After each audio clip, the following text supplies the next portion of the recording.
Another way to check for one-to-one function, if you happen to have the graph, is to go ahead and graph it.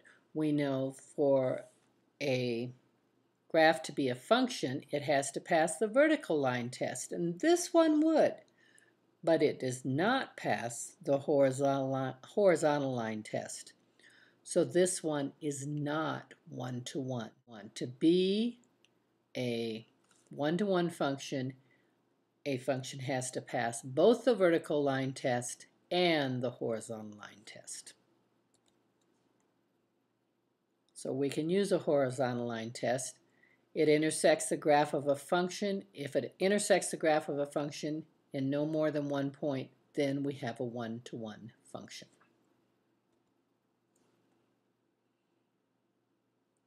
This one we can see is not a one-to-one function. This horizontal line, a vertical line, might do only 1 point. It's a function, but is not one-to-one. Here's a line that crosses in 3 points. But this line is both a function and a one-to-one function.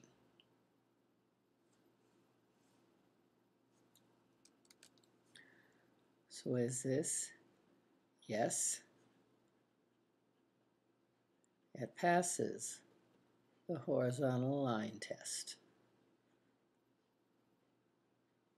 So it is one-to-one. Looking at the last example, it decreases the entire domain. In general, a function that is either increasing or decreasing its entire domain, such as this f of x equals this line, or f of x equals negative x would go this way, x cubed would go this way, or the square root of x would look like this. It's increasing all the time, or increasing or decreasing all the time. It must be one-to-one. So tests to determine if it's one-to-one. There are some different things you can do. Show that if f of a equals f of b, then you end up with a equals b. We did that in example 9. In a one-to-one function, every y value corresponds to no more than one x value. To show that it is not, now this case shows it is not one-to-one, you get two different x values that give you the same y value, as we did in number 10, example 10. You can always do a horizontal line test if you have the graph. Sketch the graph and do a horizontal line test. Or if the function, either you know it increases or decreases an entire domain, then it will be one-to-one. You can always do a sketch of that to find out if that's true. That is helpful. Next, we want to look at inverse functions. Now, you know, in terms of inverse operations, addition and subtraction are inverse. They undo each other. So these two functions, f of x equals 8x plus 5, and g of x equals x minus 5 divided by 8. If we started with a 10, f of 10, 8 times 10 plus 5 would be 85. G of 85, 85 minus 5 is 80, divided by 8 is 10. These are inverse functions. They undo each other. Whatever you started putting in f, you put that answer in g, you come up with what you started with.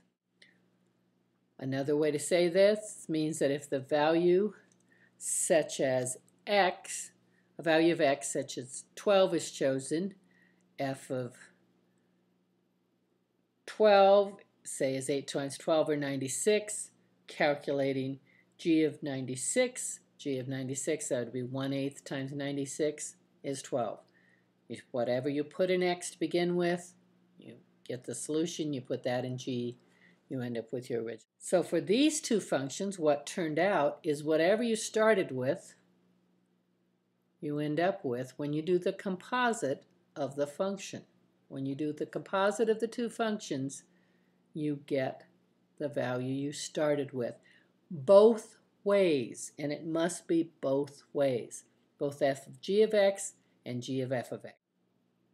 So in particular, if you have a pair of functions, and f of g of 2 equals 2 and g of f of 2 equals 2, in fact, if that worked for any values of x, so the composition of f of g of x and g of f of x both equal x, then g is a special term. It's the inverse of f. My g is the inverse of f. So to have an inverse function, if f is a one-to-one function, that must be true first. Then the inverse of f is g if f of g of x equals x for every x in the domain of g. Notice that's the domain of g. And g of f of x equals x for every x in the domain of f. Notice we're concerned about the domain of the second or inside function. The second or inside function. Here they give us two functions, and we want to find out if g is an inverse of f.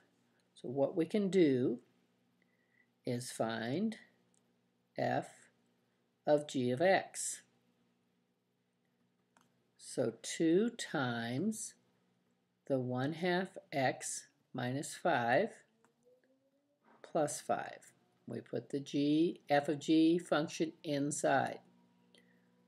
So that would be x minus 10 plus 5, or x minus 5. Is this an inverse function? No, I don't need to go any farther because I've already shown that this is not equal to x.